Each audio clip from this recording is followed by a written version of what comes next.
Happy Multifamily Monday, everyone. And today we just got back from, actually, when I say we, my two bulldogs, Jack and Jill, and myself, just got back from one of our job sites. And en route, we were checking out some multifamily property.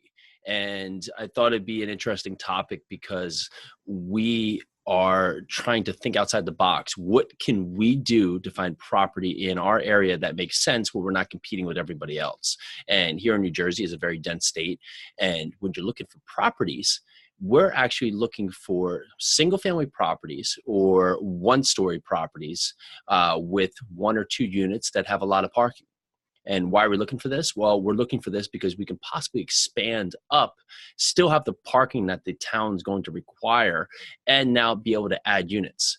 And why this is not going to work in every state. I mean, if you're in Kansas and you have 10 acres around you in one building, of course, this is not a viable opportunity. However, are you thinking outside the box? Are you thinking about other ways that you can maximize your ability to find properties?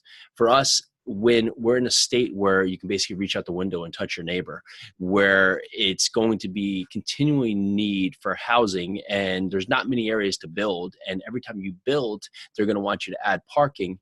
Well, if you can find opportunities, find factories or old warehouses or bowling alleys that possibly have seen a better day and have the opportunity to convert over to multifamily and already have the built-in element for parking, well, that's a win-win, because in our state, you can still build and get the rent that's going to make sense for the build pattern here in many areas. So looking at your area, is there something you're not thinking about? Is there something that you're not focusing on and you're just doing what everybody else is doing, trying to find the same property that everybody else is out there searching for that's at a 1 or 2% rule?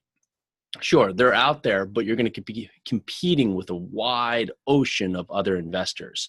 So take a look at your business, your philosophy, what you're actually looking for, and how can you back yourself into it.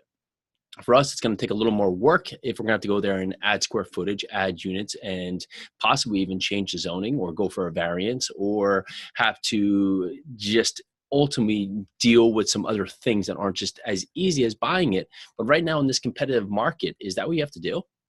I think it is. I think it is what you have to do to be viable and still compete and still go after deals.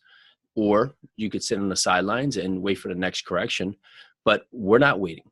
We're going after deals. We still know there's deals out there. We still know there's opportunities, and we're still looking to grow. So that's just one thought we had today. How are we still building out our portfolio in a very top-heavy market where there's not a lot of opportunities, and the opportunities that are out there, the sellers have ridiculous price expectations? Just one food for thought for you today. All right, this is Jason Yarusi from the Real Estate Investing Foundation podcast. It is Multifamily Monday.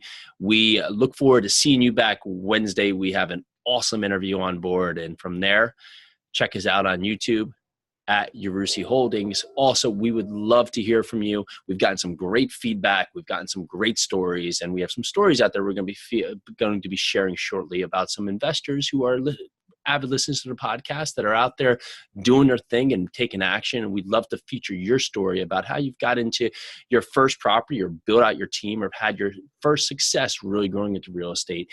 And you can reach out to us at our website, yarusiholdings.com, and happy Monday. Bye now.